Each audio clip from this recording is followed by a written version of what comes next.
시작했습니다. 네. 지금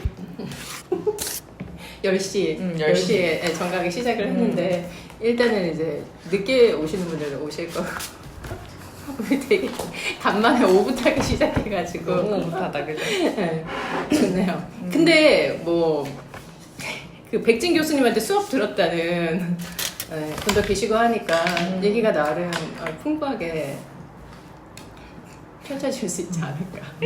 우리는 어떻게 생각하면은 이 책에 대한 배경이라든지 내용을 이미 알고 읽은 유일한 사람 아닌가요? 우리 되게 힘들었는데. 저 사실 이 책이 그런 책인지 모르고 재밌겠다라고 생각을 하긴 했어요. 이게 처음에 이제 건축가 기후윤리 합시다 뭐 이런 얘기했을 때 저는 그때 이제 노먼 포스터 전시를 제가 그때 보고 온 지 얼마 안 돼서 아 그래 기후 문제에 대해서 어떻게 대응하는지 뭐 그런 거를 건축적으로 얘기를 하는 그런 책인가 보다. 전혀 배경 지식이 없었던 거죠. 그래서 재밌겠다 해가지고 보자 했는데 제목이 건축과 기후 문제가 아니라 기후 윤리였던 거지.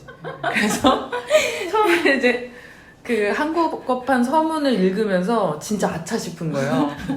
큰일이다. 처음에는 딱 책이 왔는데 얇은 거예요. 그래서 우리 그때 전에는 이제 우리 박철수 교수님 책 그 두꺼운 거 다들 꺽꺽거리면서 읽다가 얇은 게 오니까 얇다 하고서 이제 펼쳤는데 아 문제가 아니라 윤리였구나. 한 번도 건축에서 이런 윤리를 생각해 본 적이 없는데 그래서 아 진짜 와 뭐 하이데거 나오고 이러는데 아 망했다. 형이사가 뭐 현상학이 막 이렇게 너무 처음에는 힘들었는데 그래서 한국어판 서문 오셨다. 안녕하세요. 우리 딱 진짜 이제 1분 전에 시작했어요. 아닙니다. 아닙니다. 오세요. 이제 막 시작했어요.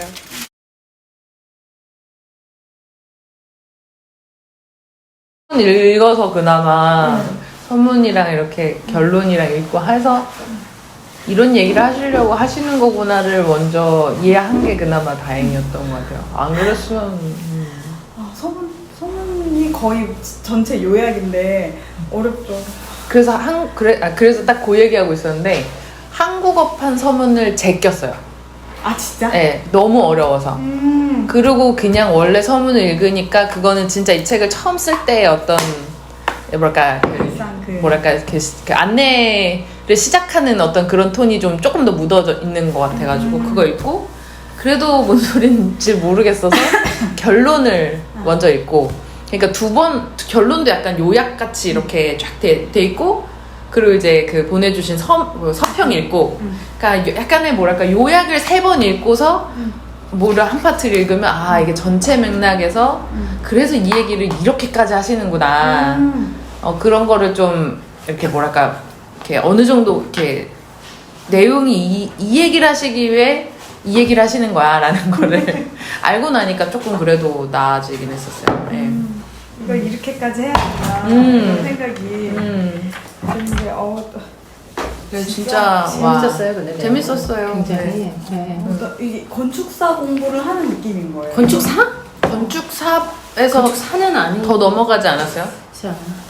저는 그래서 너무 이상해서 이분은 어떤 공부를 하셨길래 이렇게 빠지셨나 했는데 다 그냥 건축 공부를 하신 거예요. 물론 이제 세부 전공은 좀 달랐겠지만 그래서 어떻게 하면 이렇게까지 저는 뭐 언니 중간에 철학 박사쯤 있으실 줄 알았거든요.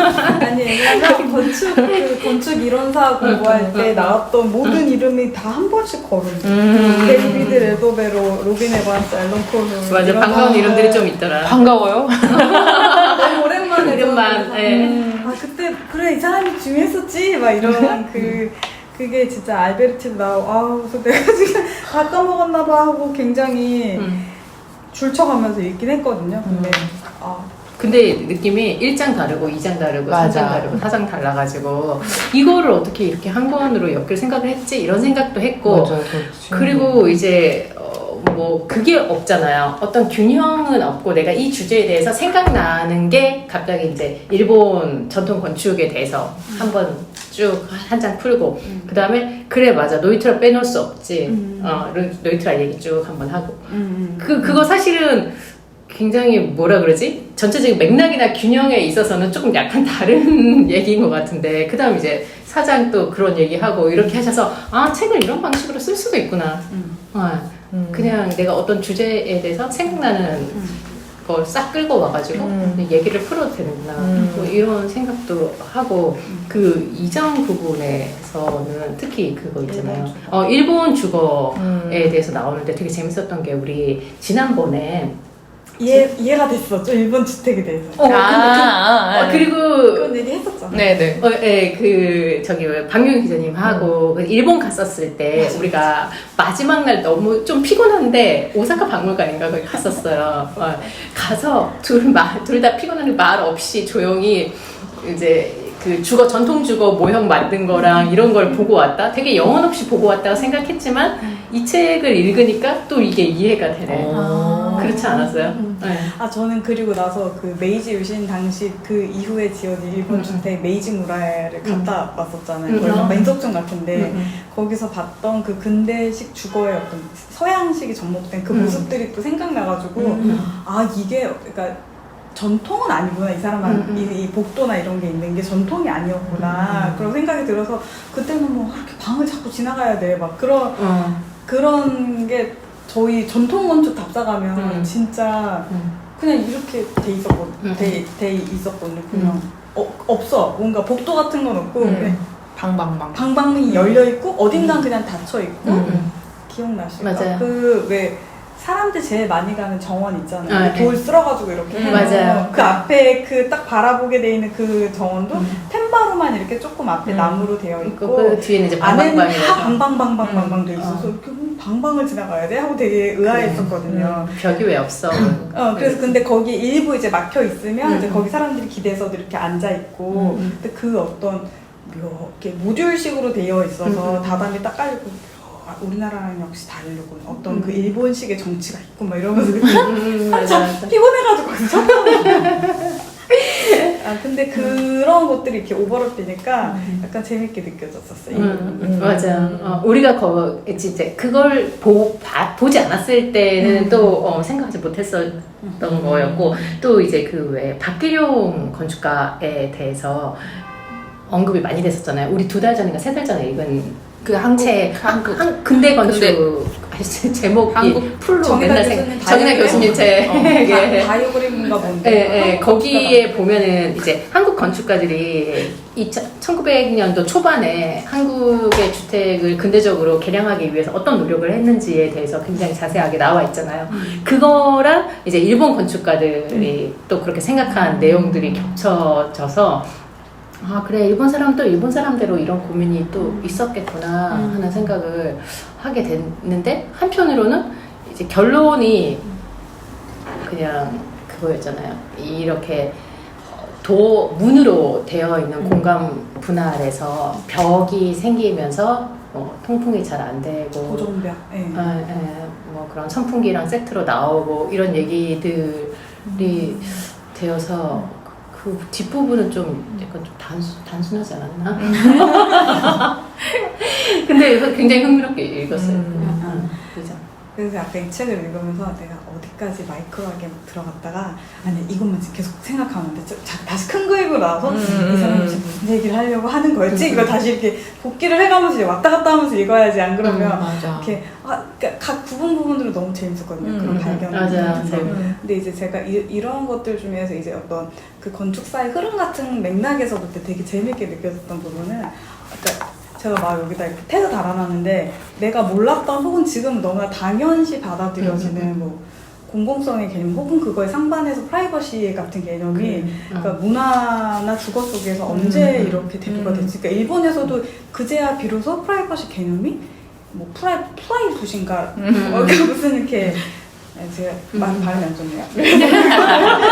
녹음된다고 순간 생각하니까 그 일본식의 발음으로 표현하는데 없던 개념이 생겨나고 근데 이제 그 전에 그 로빈 에반스가 그걸 분석하면서 서양의 15세기 건물의 평면과 17, 8세기 넘어가면서 이제 위계적인 상황이 생기면서 공간이 변화하는 이런 분석을 해주는 게 한편으로는 이렇게까지 올라가야 되나 싶은 생각이 들긴 했어요. 근데 뭔가 이게 학자시니까 자기가 이 풍토와 그래서 일본에서 본 이 주택의 특징을 설명하기 위해서 이거의 대립항인 서양의 구도에서 이걸 어떻게 분석했는데 이거에 대한 이해를 누구를 거쳐서 어떻게 들어왔는지를 밝혀야만 하는 거죠. 그러니까 이걸 이렇게 원류를 여기까지 가서 짚어줘야만 나의 논증이 이렇게 부족함이 없게 되는 거예요. 그래서 이게 굳이 여기까지 가셨어. 근데 재미는 있었다. 그래서 약간 건축사를 좀 공부하는 그런 느낌이 그래서 아마 이런 지점들에 들었던 것 같아요. 그러니까 저희가 콜롬비아의 제일 유명한 저서가 프라이버시와 공공권인가 그렇잖아요. 근데 거기서 뭐가 이렇게 중요해? 그 제목만 들으면 사실 저는 그 책을 다 못 읽었는데 근데 그 개념이 어떤 중요했던 어떤 사회 문화적인 맥락이 그러니까 건축가들은 물리적 환경을 다루니까 그거랑 동떨어져 있다고 생각하지만 그게 아니라 뭐 시민사회 출현이나 혹은 계급의 출현이나 어떤 그 굉장히 사회 문화의 큰 변형, 근대의 모더니즘이나 이런 변혁들, 포스트 모던의 흐름이나 그래서 더 이상 맥락이나 풍토가 안 중요해. 모두가 다 평등한 어떤 그 소스를 가지고 있고 이걸 다 컨트롤할 수 있는 기계적 발전이 테크놀로지가 다 완성된 이 시점에서 우리가 왜 이런 걸 생각해야 돼? 라는 현대 시점까지 오는 이런 큰 변화의 흐름을 굵게 이렇게 이해할 수 있었다 이 한 책으로 그런 측면에서 저는 좀 재밌게 읽었던 것 같아요. 정말 이 책 너무 좋은데라고 생각하는 그 파트는 뭐였냐면 서문이었는지 뭐 한국어판 서문이었는지 일장이었는지 모르겠는데 기후랑 자연이랑 우리가 건축을 하면서도 그렇고 뭐 책을 읽으면서도 그렇고 보통 다 자연이라는 단어로 뭉뚱그려 쓰잖아요. 서양에서의 자연과 사람의 관계, 공간의 관계 뭐 그러다 보니까 아무도 그것에 의심을 가지지 않아. 그냥 자연은 자연이야. 그러니까 그 얘기가 풍부해질 수 없는 한계가 있었던 것 같아요. 근데 갑자기 여기에서 이제 기후라는 단어를 굉장히 자세히 설명을 하시면서 풍토. 맞아, 풍토 너무 아름답던데. 너무 아름다운 말 아닌가요? 그리고 심지어 바람 뭐 이런 것에 대해서 설명하고 이 중간에 시 같은 부분도 있어요. 너무 시가 진짜 아름다워서 갑자기 시를 쓰시는 거기 어디야? 하트 몇 개 있어요. 너무 아름답다 해가지고 시를 써놓으신 부분도 있어서 이렇게 아름답게 자연에 대해서 얘기를 하는구나. 그리고 우리가 자연에 대해서 인식을 하는 걸 그냥 자연 뭐 인간과의 관계 했을 때는 되게 도식적으로 늘 사람들이 했던 생각대로 하게 되는데 풍토라는 단어가 들어가니까 갑자기 이게 훨씬 더 섬세해진다고 해야 되나요? 맞아요. 또 구체적인 상상을 하게 되는 거라서 어떤 책들은 단어 하나만으로도 되게 의미가 있는 책들이 있잖아요. 그 리처드 센을 우리가 되게 고생하면서 읽었지만 지크기에와 거주하기에서 그 뭐라 그랬죠? 무슨 단어가 있는데 식대란 뭐 그런 단어에 대해서 나왔던 것처럼 이것도 와 풍토라는 단어만으로도 자연이랑 풍토라는 단어를 얻어간 것만 해도 이 책은 너무 좋다. 정말 건축하는 사람들 다 읽어보면은 훨씬 더 영감을 많이 받을 수 있는 내용이다.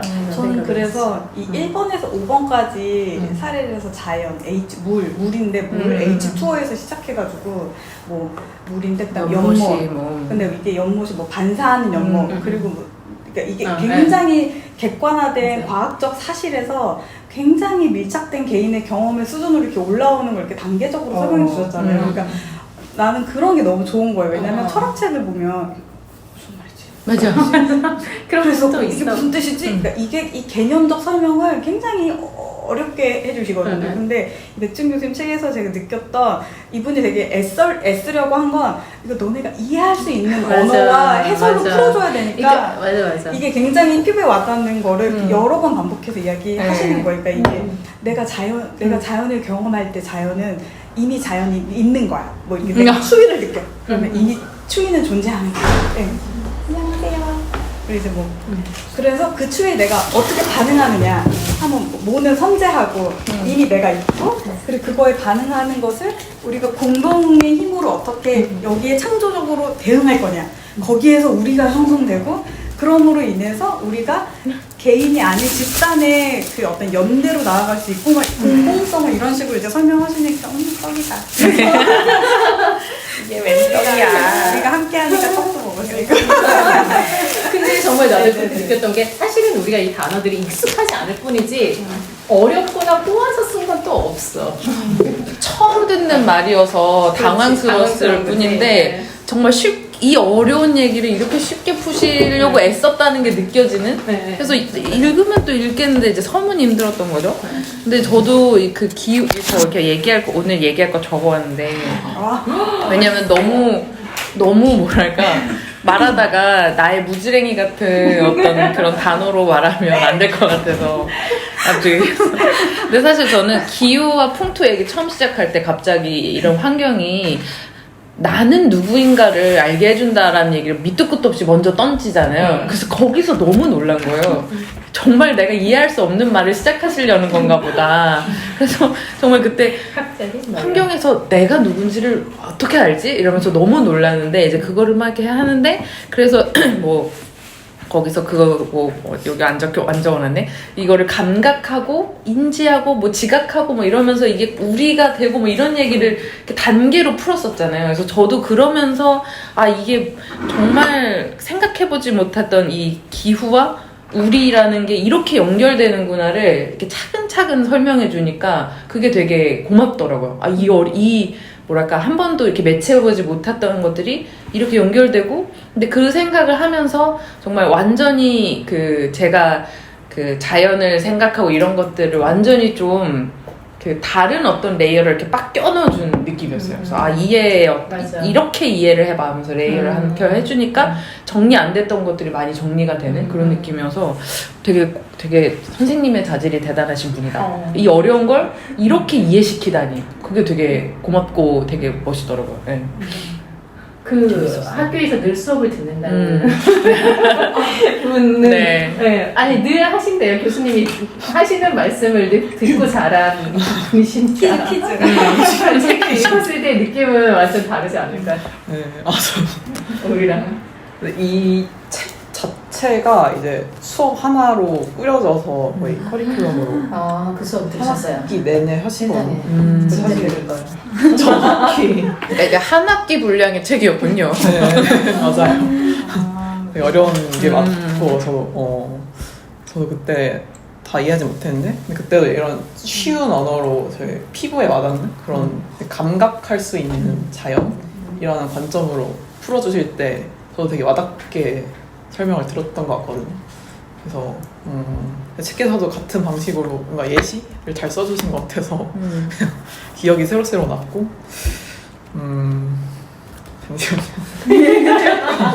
천천히 말씀. 선생님은 학교에서는 어떤 분이신지 또 살짝 소개를 좀. 학교에서 엄청 점잖고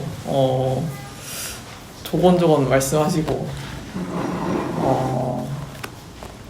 언성 높이시는 그런 거 들은 적이 없어요. 그러실 것 같아요. 네.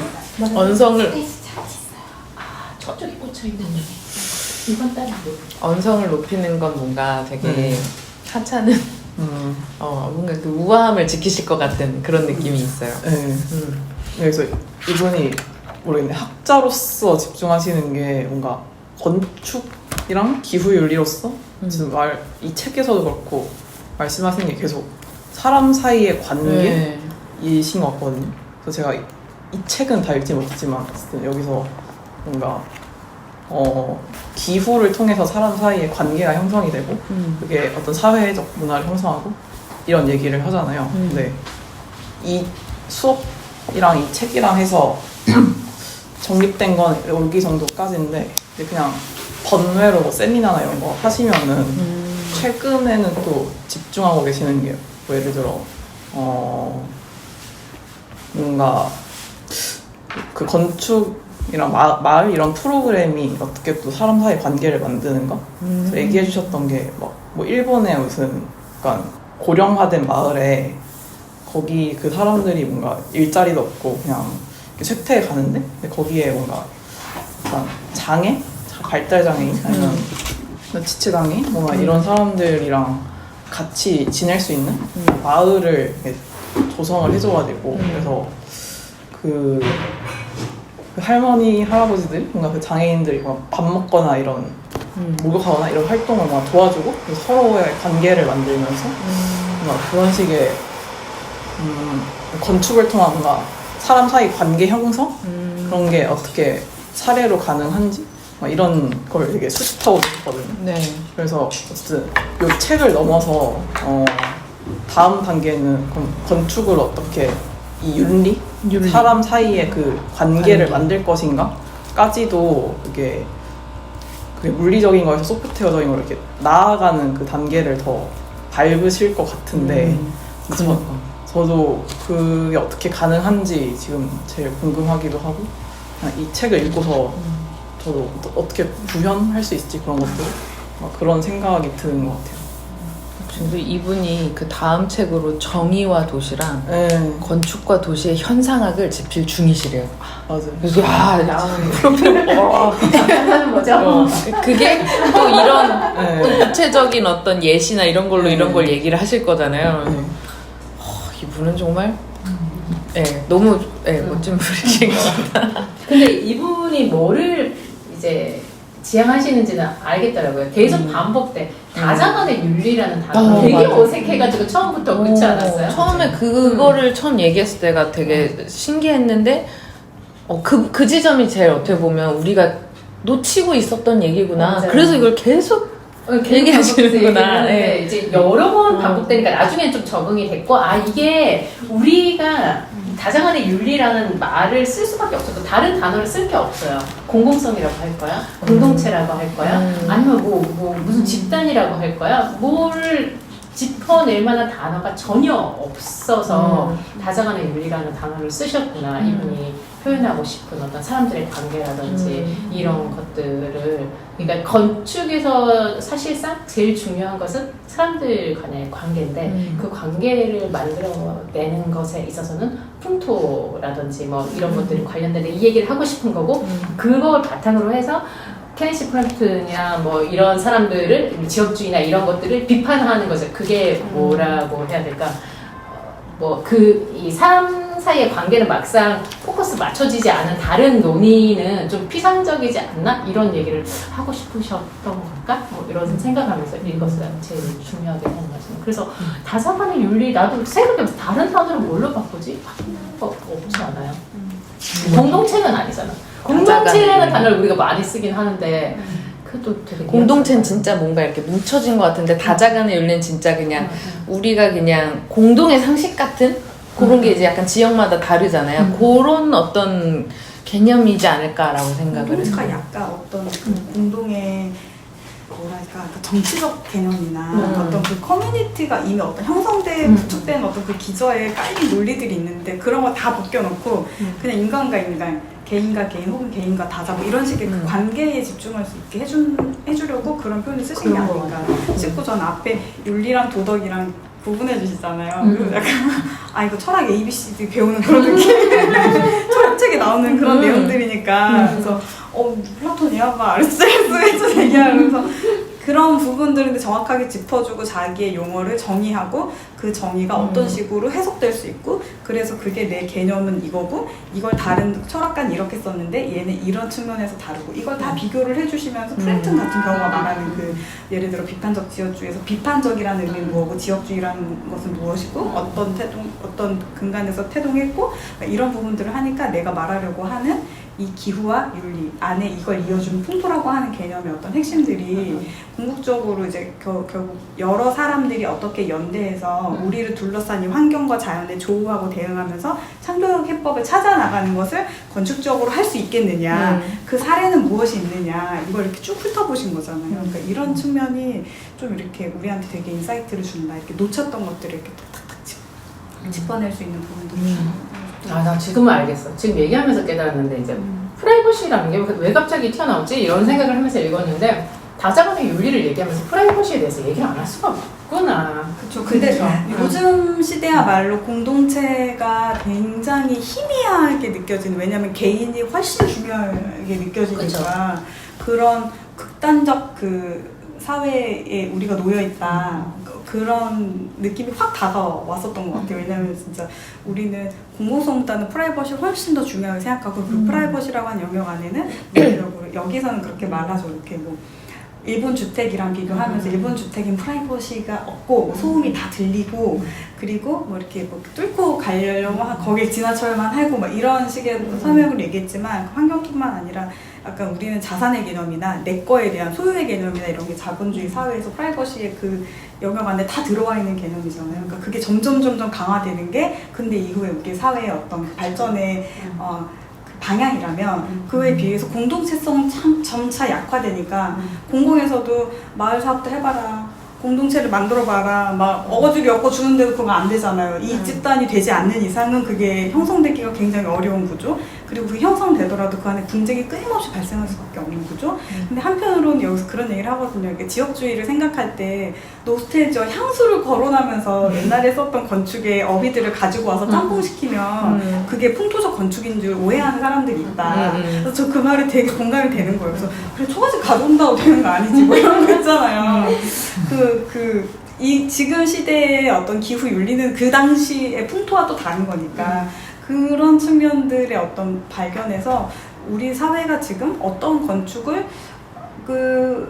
뭐라고 설명해야 되지? 그러니까 우리 사회에서 지금 필요한 건축은 어떤 방향으로 나아가야 하냐에 대한 어떤 지향점을 이렇게 준 것 같아요. 공동체를 놓치면 안 된다. 제가 같이 답사 갔을 때 교수님이 리핀 나무 책을 엄청 열심히 보셨어요. 너무 재밌다 이러면서 공항에서 같이 기다리는데 몇 시간을 이렇게 보시더라고요. 요즘 이거 읽고 있고 리킨 야마모토랑 인터뷰하실 거라고 서울대 한번 오실 거라고 그랬거든요. 그래서 뭐가 재밌는데요? 했더니 막 그런 관계성을 맺어가는 관계를 이게 자기가 너무 재밌어서 이분을 한번 인터뷰를 해보고 싶다 막 그런 얘기 하셨었어요. 근데 아마도 제가 생각하는 이분이 말하는 그 연구 후속 연구에 도시와 건축의 현상학이라던가 정의와 도시라는 것도 어쩌면 그런 개념 우리가 이런 윤리일 줄 몰랐는데 그런 어떤 그 관계성에 기반한 그런 개념으로 생각하시는 게 아닐까? 저도 그래서 저는 계속 구현되는 게 궁금한데 사실 여기 나오는 예시들이 뭔가 일본의 전통 주택이 방방방 이런 거고 라고 말을 해도 사실 되게 방이 여러 개 있다는 것 자체가 좀 뭔가 부유한 집이거나 그러니까 제가 또 근대화된 어떤 소시민의 삶만 상상한 걸 수도 있는데 뭔가 도시 맥락에서 이게 가능하지가 않잖아요. 그런 방방방이 여러 개 있는 저택? 주택이라는 게 그래서 한 전근대 그 시점에서 이 주택들도 이미 일반의 삶은 아니었고 그리고 로빈 에반스가 분석한 그 빌라 마다마 이런 데도 사실 귀족의 삶이었고 그래서 그 시기에 그 일반화됐던 어떤 백성? 시민들의 삶의 기준에서 는 무슨 삶의 형태가 있었고 어떤 주택으로 거기엔 어떤 윤리가 있었지 그래서 그 집이 점점 귀족들의 집은 점점 복도화되고 프라이버시화 되어가는 과정에서도 사실은 도시 빈민들이나 뭐 그런 사람들은 여전히 그 공동성에 기댈 수밖에 없는 그냥 뭐 그런 환경? 방 하나 여러 명 살고 뭐 이런 환경이었을 것 같거든요. 그래가지고 사실 지금도 우리가 되게 막 이제 다 원룸에 살면서 점점 우리나라도 다 그런 개인화된 사회로 거의 고도화돼가지고 살고 있다 생각하는데 근데 그런 걸 누리지 못하는 어떤 최저의 삶도 있을 거잖아요. 뭔가 빈민촌, 판자촌이라든가 그런 데는 아직도 사실 긍정적으로 보이지 않지만 다시 공동성에 기대가지고 서로 뭐 간막이 벽을 마주하고 아니면 뭔가 되게 시끄러운 복도를 마주하고 그렇게 살아가고 있는 게 아닐까? 근데 그런 거를 모르겠어요. 약간 기후 윤리라고 했을 때 좀 이렇게 되게 낭만적으로 읽히는 면이 있어서 이거 교수님 너무 좋아하는데 비판하는 게 아니라 그래서 근데 현실에서의 어떤 그런 저 딱 그 2장 읽었을 때 그 생각 딱 들었거든요. 2장에서 그런 얘기 하거든요. 뭐 일본에서 추운 겨울 저녁에 히바치 주위로 바짝 모였는데 히바치를 감싸는 누비이불 한 장으로 모두의 무릎을 덮는다. 서로의 손이 닿고 뭐 이런 설명이 계속 반복해서 나와요. 그 온기를 중심으로 사람들이 모이는 이런 것에 대해서 나오고 뭐 가족들 이렇게 나오는데 내가 이 장을 딱 덮으면서 아니 요즘에는 가족이 가족도 이러지 않는데. 아닌데 예전 이러지 않고 이렇게 지금 이 글에서 상상하는 가족 단위라는 것이 앞으로 지속 가능해? 그렇지가 않을 것 같은데? 라는 생각이 당장 들었거든요. 그래서 이분이 되게 옛날 분이신가? 이런 생각을 했어요. 이제는 우리가 이런 삶을 살지 않잖아요. 라는 생각을 자연스럽게 하게 되더라고요. 이전 받으면서. 그래서 되게 낭만적이기도 하고. 근데 이제 그런 세상이 아니니까 이런 얘기를 하는 사람이 있기는 있어야 필요하군. 되겠죠. 필요한 얘기이긴 하죠. 그래서 저도. 근데 저는 이게 가족에 대한 예시로 이제 나와가지고 그런데 사실 이웃끼리의 어떤 공동의 대응으로 뭐 더위를 이겨내고 이러는 경우들이 이제 쪽방촌이나 이런 거에서도 얘기가 이렇게 읽다 보면 가끔 이제 뭐 서로 문을 닫아놓고 있으면 이제 뭐 통풍도 안 되고 뭐 이렇게 냉난방기가 있긴 있잖아요. 그런 것들을 이렇게 다 공유할 수 없으니까 여름에 약간 프라이버시 같은 것들 좀 뭐 차치하고라도 이렇게 열어놓고 지내고 약간 그런 얘기를 어디서 본 적이 있었거든요. 그리고 이제 그분들뿐만 아니라 저 어렸을 때 살던 그 집이 그 아파트가 그 타워형이었어요. 근데 이제 저희 집에서 그 현관문을 열고 마주보고 있는 집에서 같이 열면 전체적으로 막통풍이 쳤거든요. 그래서 약간 그때 이 기후에 공동으로 대응한다라는 얘기를 할 때 그 생각이 딱 든 거예요. 그래서 저 이웃과 우리가 그때 이렇게 그 문을 서로 열어놓고 그러면 에어컨 없이도 보낼 수 있었는데 저희 앞집은 좀 약간 전세로 도는 집이어가지고 사람들이 바뀌었거든요. 그래서 엄마랑 이 집이랑 안 친하면 우리는 문을 열어놔도 그 집은 문을 안 여는 거예요. 그러면 막동풍을 즐길 수 없는 여름을 보냈어요. 그래서 약간 그때가 딱 생각나면서 이게 뭐 어떤 온기를 나누고 이런 게 아니라 이 바람의 어떤 길을 나누는 이런 게 어떻게 보면 여기서 얘기하는 공동의 대응이 아니었을까라고 이제 약간 좀 어린 시절을 생각을 했는데 그런 걸로 따지면 뭐랄까 이게 꼭 어떤 개인의 집 뭐 이렇게 개인의 방 같은 그런 거에서도 뭔가 저런 대응들이 가능한 구조를 만들 수도 있지 않을까라는 생각이 들기는 해요. 그리고 이제 뭐 그런 쉐어하우스나 이런 데서 뭐 문을 열고 지내지는 않겠지만 뭔가 그런 공동의 대응 같은 것들을 하고 있는 것이 아닌가 뭐 그런 생각도 한편으로는 들어서 좀 옛날 전형적인 어떤 온기를 나누는 가족 요거 얘기는 저도 그럼 이제 나는 집에서 온기를 나눌 수 없는 나는 그러면 약간 거의 문화인이 아니네 약간 이런 느낌까지 들었는데 그렇게만 한정 지으면 이제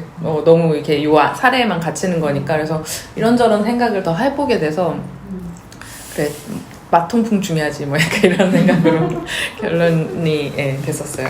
이 책에 아마 모든 사례를 다 담으실 수는 당연히 없었을 것 같은데 생각해보면 베트남의 바람길 같은 개념이라던가 아니면 아랍 건축에서 도시적으로 이렇게 바람이 통할 수 있는 구조들을 뭐라고 하지? 그 용어가 생각이 안 나요. 바람 타워 이런 식으로 설계를 아예 하잖아요. 그러니까 도시 안에서 그 열기를 쫙 빨아들여서 밖으로 배출하는 그런 시설들을 아예 그게 사실 공동의 시설인데 그것들도 어떤 삶의 지혜가 공동체 안에서 이제 형성이 돼서 이게 있으면 시원하니까 같이 만들자 했겠죠. 어떤 이유에서든 근데 이제 뒷부분에 그런 이야기 나왔던 것 같아요. 그런 식의 공동의 대응이 결국 어떤 그 문화를 형성하는 거다. 그러니까 문명과 문화는 좀 다른데 그 문화적 그 대응, 문화적 그 형성이 사실상 이런 윤리라고 말해야 되겠다. 여기서는 다자들의 그런 관계 형성과 사회적 합의와 그 결과물로 우리에게 이렇게 문화로 남는 거다라는 그런 부분들을 이제 여기서는 다 담지 않았지만 그런 사례도 충분히 생각해 볼 수 있겠다.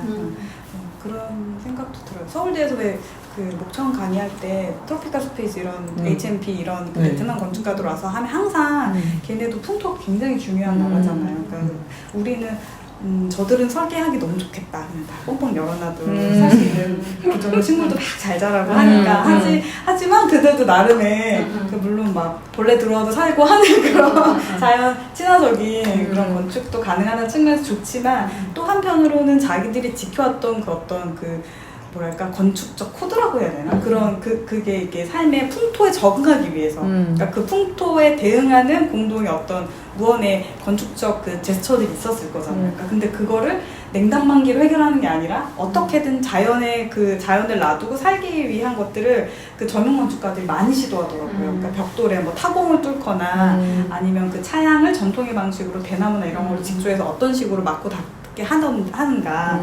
그러니까 우리는 뚫려 있으니까 뭐 설계가 그냥 쉽겠지라고 생각하지만 또 그들은 그들 나름대로 자신들의 그 전통 안에서 이것들을 어떻게 그 현대의 사회에 맞게 프라이버시가 점점 중요해지기도 하니까 그들도 어떻게 이걸 우리의 문명 안에 다시 끌고 들어올 수 있느냐를 고민하는 건축가들이 많더라고요. 그래서 보면 되게 조형적인 걸 잘하는 분들은 철근 콘크리트를 확 닫아서 짓기도 해요, 정말. 네, 네. 근데 이제 우리나라만큼의 기미를 요구하지 않으니까 디테일을 풀기가 좀 더 쉽겠죠. 근데 여튼 근데 이제 우리가 봤던 어떤 그런 건축이 있던 조형적으로 시각적으로 예뻐 보여서가 아니라 그런 풍토적 대응에 대한 끊임없는 그 뭐랄까 건축가들의 반응이 그들의 어떤 건축에 현재도 나타나고 있는 걸 수도 있겠다 생각을 하게 되죠. 얼마 전에 이 비슷한 얘기 누구랑 했었는데 인명 구성에 대해서 얘기를 창을 얘기하면서 이제는 기후와 관련된 것도 그렇고 그때 무슨 주제로 얘기를 하다가 어쨌든 결론적으로는 지금은 창 모양이라는 건 그냥 어떤 비례에 맞는 구성, 조형 구성하는 것밖에 안 되지 않느냐. 그 창이 건축의 본질에 전혀 어떤 영향을 그렇게 못 왜냐면 에어컨도 있고 뭐도 있고 뭐 통풍에 관련이 돼서 뭘 신경 써서 뚫어야 되는 것도 아니고 뭐 이런 식이니까 결국 우리나라에서 그냥 다 요즘에는 다 인명 구성이라고. 근데 이제 가끔 그런 해외 프로젝트들 같은 거 자료를 찾아보면 그 우리나라 건축가들도 그런 거 많이 하시는 분들이 있는데 그래도 어쨌든 그 열이나 냉방이나 이런 효율을 그 기계적으로 공조로 해결하지 않기 위해서 이제 이거 시뮬레이션 하잖아요. 그게 근데 사실은 저기 설명과 그 자기 프로젝트에 대한 이해를 위한 그림에 가까운 건가? 저 데이터를 정말 우리가 실시 저게 정말 접히는 이것도 되는 거야. 맞아. 왜냐면 그 제가 예전에 맡았던 어떤 인도의 한 학교 기숙사 프로젝트인데 앞에 이제 그 벽돌 월을 쫙 세웠어요. 근데 거기 이제 이렇게 약간 뭐지 그 영농 쌓기식으로 우리나라처럼 이렇게 돼 있는데 이게 이렇게 일률적이지 않고 조금씩 이렇게 걔네는 노동력이 싸니까 이렇게 예쁘게 모양을 되게 만들었구나. 조각처럼 이렇게 예쁘게 만든 거죠. 그래서 그러니까 나도 그 이미지가 좋아서 이제 그 프로젝트를 이제 제안하자고 하고 해서 이제 설명했는데 걔네 나름대로는 그게 이제 학교에 약간 연구소 같은 데 딸려있는 설계사무소라고 그래요. 하여튼 그런 거거든요. 그래서 그 시뮬레이션 하는 거예요. 태양의 조도가. 낮에는 그러니까 그 색깔로 이렇게 표현해 주잖아요. 그래서 열 부하가 얼마나 줄어들고 그 기술적으로 이게 얼만큼 열이 또 빠져나가고 바람의 길은 어떻게 이동이 되는지 막 이런 걸 계산하니까 저거 믿어야 되나 싶어. 그런데 또 생각하다가도 이제 그런 걸 한두 번 해본 팀은 또 아닌 거예요. 그런 걸 계속 하는 팀은 상도 받고. 그리고 우리나라에서도 왜 그 인면 파사드 디자인할 때 아롭이나 이런 유명한 업체들이랑 이렇게 하면 그거 시뮬레이션한 결과대로 다 하는 거잖아요. 그래서 굉장히 미세하게 그 패널 하나의 각도 조절해 가면서 어떻게 하면 재료를 줄이던가 열과를 줄여서 그 공조에 들어가는 그 전기를 좀 줄일 수 있어 이런 거 다 고민을 하는 게 무의미한 일은 또 아닐 것 같기도 하고 그런 생각이 또 들면 이게 어떤 그러니까 건축가들이니까 그걸 하고 있는 거죠. 아니라면 하지 않을 일이지 않을까. 의인이라도 찾아야겠게. 그것도 건축가가 풍토에 대응하는 방법이니까. 네. 저는 근데 약간 이거 읽으면서 그 6월에 제주도 갔다가 그 수풍석 박물관에서 이타미준 그걸 이렇게 둘러봤는데 거기서 이렇게 빛의였나 아무튼 이렇게 그 건물 이름 모르겠네. 아무튼 이렇게 바람이 다 들게끔 이렇게 틈 만들어 놓고 빛 들어오고 하는 그런 집 있었잖아요.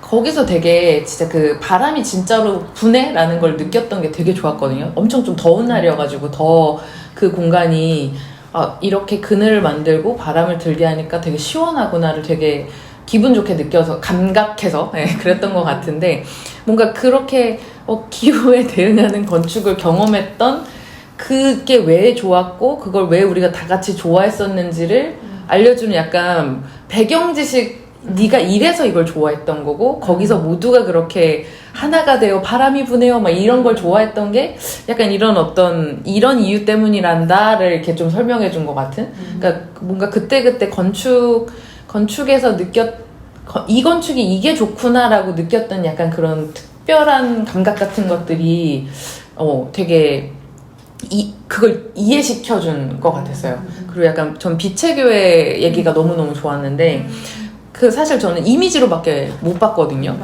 근데 이미지로 봐도 멋있지 천재네 막 그냥 이렇게 했는데 그게 아니었구나. 여기에 가면 추워야 저게 더 멋있는 거구나. 이렇게 막 사람들이 콘크리트 뭐 안 되다든 콘크리트 해가지고 춥고 어쩌죠 이런 거 막 비판적으로 얘기하잖아요. 근데 추워야 그 빛이 더 온기가 느껴지고 뭐 거기에 본능적으로 끌리고 막 이런 어떤 마음의 변화를 만들어내는 건축인 거잖아요. 그만큼 좋은 어떤 교회가 어딨어. 이렇게 본능적으로 신앙심을 불러일으키는 이 추위와 시련 속에 어떤 빛이 되어주는 십자가 약간 이거를 체화하는 거잖아요. 그래서 여긴 가봐야겠구나. 이게 진짜 몸으로 느끼는 건축이라는 게 진짜 다르겠구나 이런 거를 많이 생각하게 된 책인 것 같아요.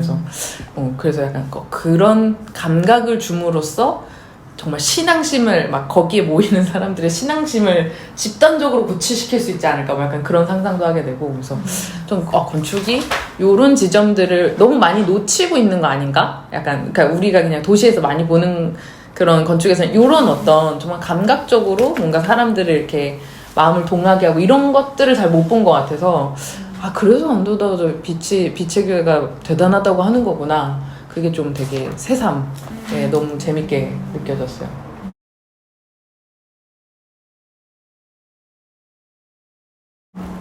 그래서 건축사 아까 막 건축사에서 등장하는 사람들의 이름들이 막 나왔다 그랬잖아요. 그래서 그런 것들에 대해서 한번 또 이렇게 배우고서 이걸 또 읽으면 그러니까 저는 사실 여기서 어디서 이런 사람들을 끌고 들어오는 거야?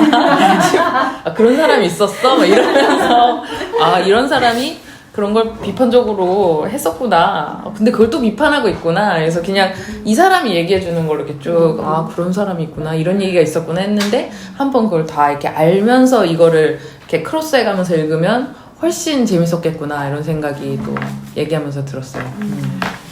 나중에 그런 걸 알 수 있는 책을 좀 추천해주시면. 건축사 뭐 보면 좋다 뭐 이런 거 나중에. 현대건축사. 있나? 그 노란 책? 노란 책 한번 그럼 그걸 여러 권을 읽어서 이 현대건축사의 어떤 계보를 이제 이렇게 쌓아놓으신 거구나 이분들은. 그게 잘 모르겠지만 싹 정리된 저는 건 그래서 없구나. 사실 백진 교수님이 대학과 논문 쓰실 때 뭘 연구하셨을까 그거구나. 궁금하시긴 이거 하겠어요. 듣지도 않은 약간 기본 아니에요? 시작? 현대건축 비판적 역사. 이 프램튼 조순희 선생님이 오셨네. 저도 이거 비닐 뜯으셔도 돼요. 아닙니다. 비닐 뜯을 수 있는 영광을. 개정 중부판 마티. 노란색 이렇게 있었는데. 마티 참 건축에 진짜 고생하시네요. 두 권 책 참 잘 만드시네. 근데 그 번역 얘기하니까 이 책이 어쨌든 영어로 만들었던 거를 영어 책을 번역을 했는데 되게 잘 읽히게 돼 있는 게 이 번역하신 분이 잘한 것도 있겠지만 이 백진 교수님이 어쨌든 한국어를 하시니까 번역이 잘 됐는지 안 됐는지를 잘 체크하지 않았을까? 그래서 맞아요. 정말 그 단어 하나하나 너무 미묘하게 다른 거를 막 얘기하잖아요. 그래서 오늘 적어온 거예요. 내가 헛소리, 이 다른 단어를 이렇게 허투루 쓸까봐. 뭐 이렇게 대단한 말을 한 건 아니지만. 그래서 그 미묘한 이건 요거고 저건 저거고 이런 얘기를 되게 짚어 가시는 게 번역할 때 잘 된 게 이분이 한국 분이시면서 한국 그 감수까지 할 수 있어서 이게 더 좋지 않았을까? 맞아요. 그래서 이 번역하신 분도 잘했겠지만 다행이다. 이 어려울 수 있는 얘기를 그래도 쉬운 한국어로 읽을 수 있어서 그건 되게 좋았던 것 같아요. 최근에 유현중 교수님이랑 같이 답사하고 글을 썼을 때 거의 비슷한 주제로 크리틱을 써주셨었어요. 비슷한 주제? 풍토와 그 공동성과 그런 이제 우리라는 개념. 근데 그때는 나는 그 우리라는 개념이 그 부분 글을 읽을 때 약간 더 피부에 안 와닿았었거든요. 그러니까 약간 뭐랄까 그냥 너무 일반적인 개념처럼 다가왔던 거예요. 그래서 우리라는 단어가 있다. 그 유현준 교수님이 설계하셨던 주택이 가지고 있는 풍토적 특성, 제주성에 기반한 제주에 지어진 주택을 가지고 그러니까 노이트라가 어떤 사막에 대응하는 방식의 건물을 뭐라 그러지? 정박시킨다고 표현했는데 여기 그렇게 나와 정박하고 그래서 이거 어떻게 이 땅에 이렇게 디디게 할 것이 안 치게 할 것이냐는 그 정박적 태도에서 이렇게 뭐 노이트라가 약간 사막적 기후 안에서 어떤 식의 건축을 했다고 하면 뭐 그 교수님의 어떤 프로젝트는 이곳의 기후와 풍토에 어떻게 대응하고 있다 뭐 이런 이야기를 설명을 쭉 해주시고 그리고 나중에 이때 그 스머프 학교라고 이제 그 약간 집처럼 이렇게 구성해서 공동의 마당을 여러 개를 만들어 놓은 그 주택이래 그 학교 프로젝트를 가지고는 이제 이 안에서 그 약간 그 뭐라 그럴까 개인이 아닌 집단화된 이 아이들, 개성이 없는 이 아이들이 어떻게 창의적으로 만나고 뭐 그런 거 공동의 그러니까 발견된 서로들로서 어떻게 공동과 우리라는 개념으로 학교라는 이 근대적 공간 안에서 이 아이들이 성장할 수 있는 뭐 가능성이 있겠느냐. 그러니까 우리가 어떤 지향해야 할 바가 있다면 이런 쪽이다 한 그런 식의 이야기를 해주셨던 게 난 생각이 딱 나더라고요. 그래서 그때는 내가 그 텍스트를 다 이해를 못했구나. 이걸 읽고 나니까 그런 생각이 좀 들었었어요. 근데 그 관심이 사실상 그런 식으로 이제 여기에서는 우리나라 건축 얘기는 하나도 안 나오잖아요. 한국에 대한 사례가 나타나지 않았는데 이제 저는 이 프레임을 가지고 딱 들여다본 그 이현주 교수님의 그 케이스 그 크리틱이 딱 생각이 나더라고요. 그래서 이게 적용되면 한국 건축에 대해서는 이런 분석이 가능하구나 하는 게 딱 생각이 나서 그래서 아까 혹시 잡지 있으면 보여드리려고 이제 했는데 이제 없더라고요. 그래서 제가 못 찾아서 일단 그런 글이 있다. 찾아볼 수 있을 것 같아요. 우리라는 단어 말씀하시니까 다자간의 윤리 우리라는 단어 쓸 수 있었겠다. 아닌가? 근데 우리가 좀 애매한가? 또 윤리니까. 윤리니까. 네. 그래서 여기서도 막 뭐 예를 들어 추위를 겪는 그러니까 나 하고 나를 막 계속 따옴표를 치고 막 하잖아요. 그게 뭔가 그 나가 아니라 나들 뭐 이런 말들도 나오고 그래서 야 이거 진짜 번역 어렵겠다 싶었는데 네, 약간 거기서도 거기에 있는 우리, 그러니까 거기에 있는 나들, 뭐 이런 얘기가 나요. 그러니까 이 어떤 기후 안에 있는 어떤 이 상황, 뭐 이런 게 다 섞여가지고 그 다자간의 윤리 뭐 이렇게 넘어가는 것 같아서 야 진짜 이거 뭐 번역 너무 힘들었겠다. 근데 아무튼 되게 그런 개념들을 요거랑 나와 나들과 따옴표가 있는 뭐 이런 어떤 그 미묘한 차이들을 생각해 본 적이 없었는데 이렇게 짚어가면서 얘기를 하니까 많이 배운 것 같습니다.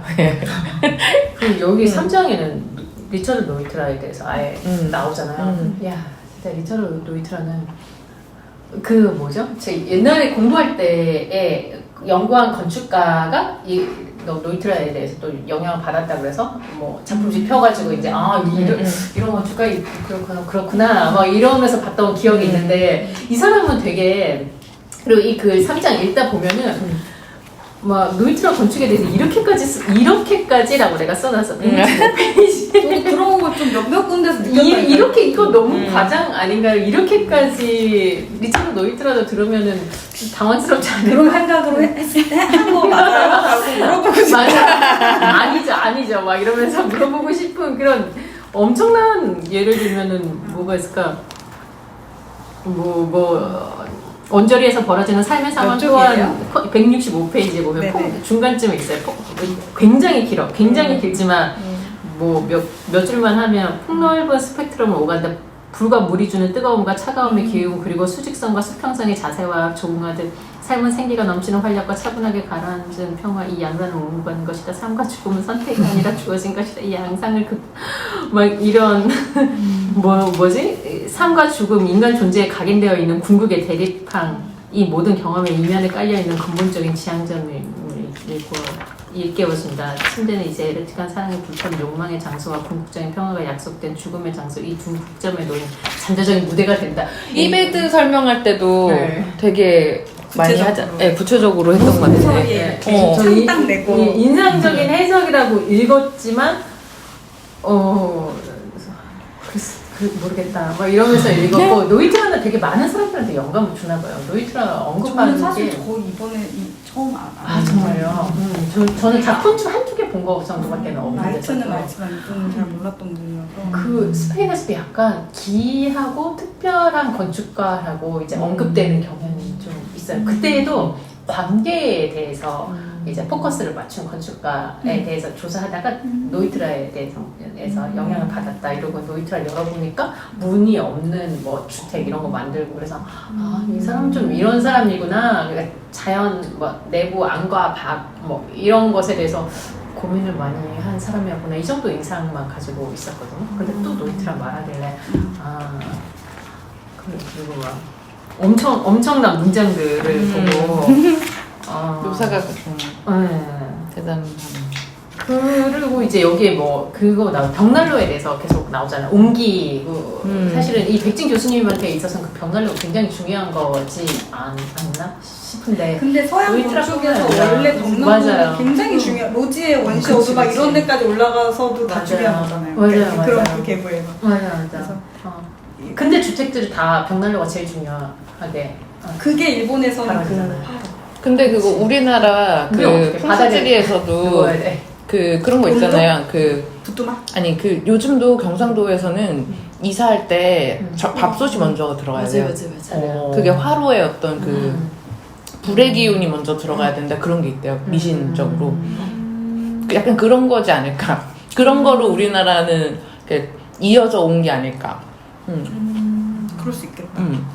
왜냐면 그러니까 저는 그럼에도 불구하고 제가 이걸 보면서 다 개인화된 삶을 사는데 우리가 이제 주택평면을 짜면 그러니까 그런 생각이 드는 거예요. 방방방방 다 나뉘면 그러면 지금 건축가들은 함께 모이는 공동의 공간으로 무엇을 설계해야지? 그러면 주방?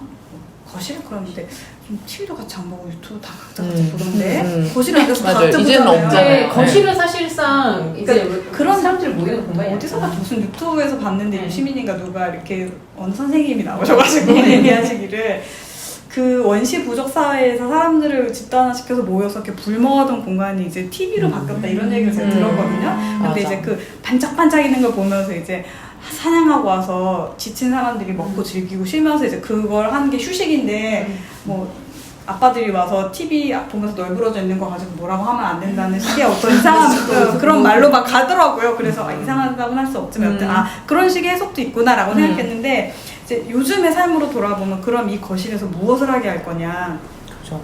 TV를 보이는 게 아니죠. 그래서 주방인가? 그럼 같이 먹는 행위가 중요한 건가? 그렇다면 이제 이렇게 상상을 해보는 거죠. 그렇다면 먹는 행위, 그 모임의 행위를 정교하게 직조해야 하는 곳은 어쩌면 거실 같은 공간보다는 주방이나 그게 오히려 우리에게는 저는 어렸을 때 이제 한옥 비스무리한 곳에 살아서 엄마가 이제 진짜 부뚜막이 있는 데서 요리를 이렇게 하시고 그걸 이렇게 작은 뭐라 그러지? 소반? 소반에 담아서 하나 문이 있어요. 안방과 연계된 그걸 이렇게 뚝 열고 그 상만 이렇게 딱 미는 거예요. 저희는 이게 재밌다고 미로처럼 생각하고 놀았는데 이제 문지방 밟지 말라고 맨날 할아버지가 뭐라고 하시는데 거기 맨날 이렇게 놀면서 이제 거기다 이게 상이 이렇게 들어가는 거예요. 큰 상도 이렇게 해서 엄마가 이렇게 해가지고 이렇게 해서 거기로 상이 들어가고 나오고 그러면 이제 그 방은 먹는 공간이 되잖아요. 거기에 다 같이 모여서 식사를 하니까 어떤 우리의 식으로 생각하는 특정한 공간의 용도나 방이 우리나라는 굉장히 플렉서블했던 거예요. 그 안에 지나려서 책도 봐, 밥도 먹고 잠도 자, 이부자리 피고 잠. 그러니까 뭐랄까 어쩌면 그 일본 건축에 그 프로그램이 없이 깔려 있었던 방들의 구조 같은 것들을 서양에서는 약간 원시적인 형태고 개인과 개인들의 프라이버시를 지켜주지 못한다고 볼 수도 있지만 사실 약간 우리 문화로 넘어 생각하면 오히려 더 플렉서블하고 그런 그 유연하게 사용 가능한 어떤 공간들 그 안에서 그 여튼 사용자들이 어떻게 쓸 수 있도록 우리가 그 한계선을 지어주느냐에 따라 달라지는 거잖아요. 그러니까 그런 것들도 생각하면 아파트 평면은 너무 이렇게 갇혀있는 기능적 공간의 배분인데 그러니까 먹는 공간이 더 중요해진다면 설계할 때도 약간 그런 어떻게 사람들을 모이게 하냐 그리고 또 그런 요즘은 음식을 준비하는 과정도 굉장히 중요하게 생각하니까 먹는 공간이 거의 만드는 공간과 일치화돼서 멋있는 아일랜드 식탁 다 깔고 막 영상 찍고 한다는 거죠. 그러니까 그런 식으로 요즘 사람들의 삶이 어떤 식으로 변해가고 있는지에 대해서 우리가 조금 이렇게 유심히 살펴볼 필요도 있겠다. 그러니까 그런 생각도 조금 들더라고요. 그러니까 그 화로의 이야기를 받아서 삶의 중심이 되는 그 벽난로가 있었던 것 같은 공간의 그 과정이 어디에 있을까? 근데 어떤 건축가들은 한국 건축의 원형이 마당에 있다라고 이야기도 하고 그 마당이 내부화되면 어떤 공간으로 들어와야 되냐 그걸 거실로 표현하기도 하고 뭐 그걸 주방 같은 공간과 연계하기도 하는데 우리 시대의 건축가가 한국적 토양 안에서 이 풍토 안에서 고민을 한다면 그런 지점들을 좀 더 많이 고민할 수도 있겠다 생각이 들기도 해요. 그래요? 저도 그냥 얘기는 아니고 저도 궁금했던 게 이제 일본 전통 가옥 방방방으로 분석을 하잖아요. 근데 우리는 어쨌든 서양보다는 일본에 가까운 뭔가 아시아의 주거 문화를 가져왔었고 그래서 한국 전통 뭐 한옥들 아니면은 어쨌든 민가들도 비슷하긴 하지 않나? 그 텐마루 있고 대청마루 있고 양옆에 방이 있고 근데 이제 일본과의 차이점은 방이 아니라 방도 있는데 우리는 텐마루로 나가서 그냥 바로 공용으로 나갈 수 있잖아요. 방을 통하지 않고서도. 그래서 뭔가 이 일본하고 그 복도식 일본 전통 방방 건축하고 그 복도식 그러니까 근대화된 그거의 차이점이 한국 일반 주거였던 것 같은데 그거에 더 의의를 찾을 수는 없나? 뭔가 이게 사실은 제일 진보한 공동의 대응도 되고 아니면 프라이버시도 있는 이거 되게 좋은 거 아닌가? 그거에 대한 분석도 저는 수업 때도 그런 거 없었어요. 그래서 이 책에서도 뭐 나왔으면 좋았을 것 같은데 아까 우리나라 건축이 하나도 안 나왔다 그래가지고 그게 조금 아쉬웠고 그래서 여러분들이 보시기에나 아니면은 그래서 지금도 이제 한국 건축가들 계속 한국성 찾으면서 뭔가 그냥 전통 그 방 배치에 대해서는 크게 그걸 따오시는 분도 있고 아닌 분도 있는 것 같은데 그래서 그 공동의 대응이라는 측면에서 한국의 전통 가옥은 어떤가 좋은 거 아닌가 그런 생각을 뭔가 얘기해보고 싶었고 그리고 이제 아까 히바치라는 벽난 일본은 바닥 난방 아니면 고타츠 이런 걸로 이렇게 모이잖아요. 네. 이렇게 하는 그 방이 되게 난방이 되게 중요한 요소인 것 같은데 아까 사람을 모이게 하는 저 경험해본 건 아니고 옛날 70년대 만화 그 막 엄마는 단짝 친구 이런 거 봤는데 안녕 자두야 이렇게 그걸 봤는데 그래서 맨날 이렇게 난방을 하면 걔도 아궁이 방식이었나? 해가지고 아랫목이 따뜻하니까 밤엔 다 같이 모여서 자고 막 그랬다 이런 묘사가 나와가지고 되게 최근까지도 우리나라 그 공동에 대한 방식이 있었구나 그래서 이게 뭐 현대적이다 좋다 이런 게 아니라 어쨌든 되게 최근까지 뭐 있었고 그래서 지금 뭐 에어 컨디셔닝 그냥 보일러 난방 다 균질하게 다 방이 똑같이 되니까 이걸 잃어버린 게 맞구나 되게 최근에 맞아. 그래서 우리나라는 되게 이 서양 사례 분석한 거랑 일본 사례 분석한 딱 중간쯤에 있는데 우리나라의 의의를 찾아보고 싶다 그냥 이런 생각을 했습니다.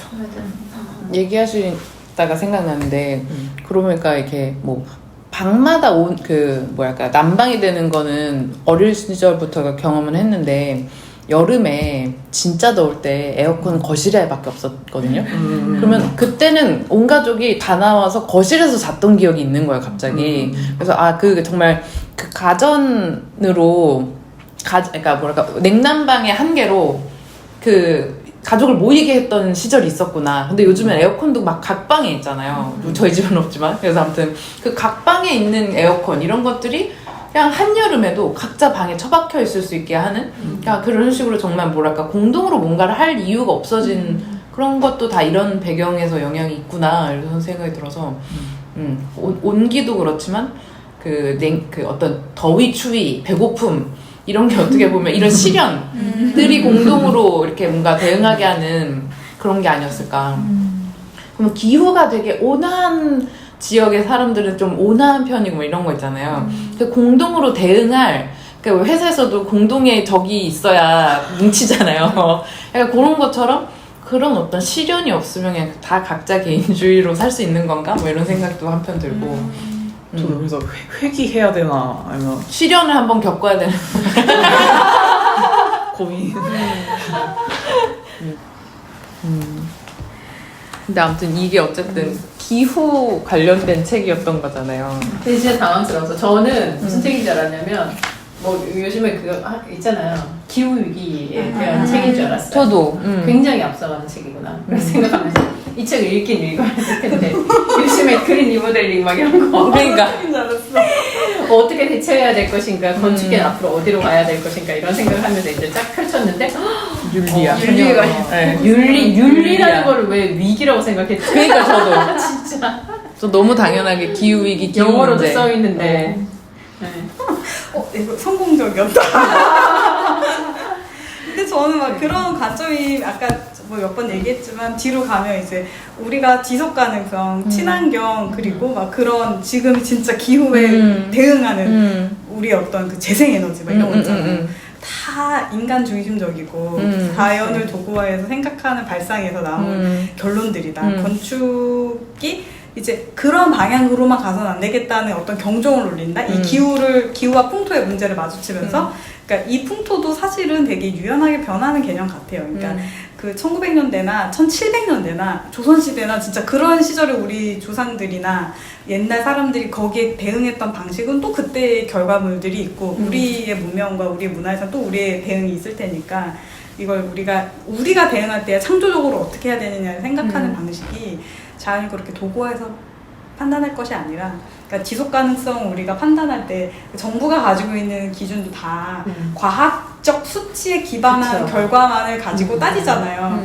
그러니까 예전에 시게로반 대표님이 종이로 건물 설계하는 거 얼마나 좋아, 친환경적이고. 근데 증명이 안 돼 있는 거예요. 과학적 증명. 네. 이게 그 인증을 못 받은 거야. 맞아.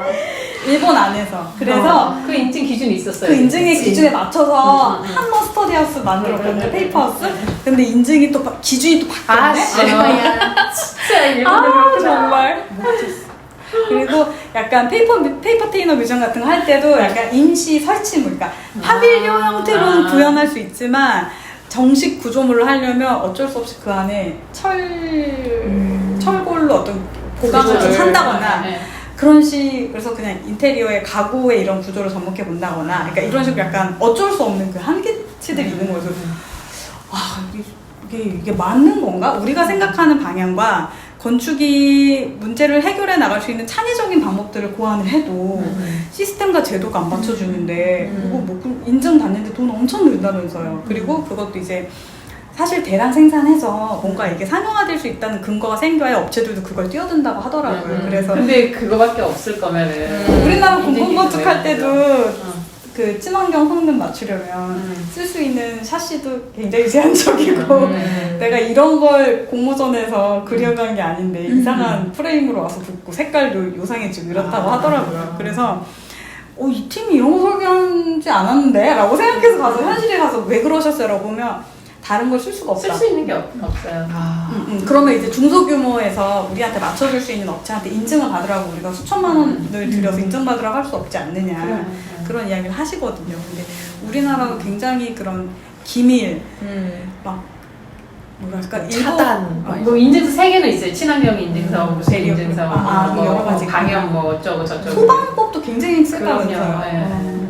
중불연 뭐 불연 이런 거 다 맞춰. 그러니까요. 그러니까 오히려 저기 기후 위기 시대를 준비하고 우리 풍토에 맞는 방법을 찾으라는 건가, 아니면 특정 기업의 제품을 사서 쓰라는 건가 이렇게 혼돈이 오는데, 그러니까 어떤 측면에서는 이제 이런 문제들이 그 진짜 윤리적인, 우리가 아닌 윤리의 의미에서 이 책이 말하는 윤리 아니라 그런 측면에 비껴가고 있는 것들이 많고 지속 가능성에 대한 개념에 대한 틀도 우리가 다시 제고할 필요가 있다, 이런 것들에 대한 사실 그 역사적인 인사이트를 준다, 그런 측면들이 조금 재밌었어요. 그래서 지속 가능성 나올 때마다 이렇게 하이라이트해서 읽고 했었던 거니까.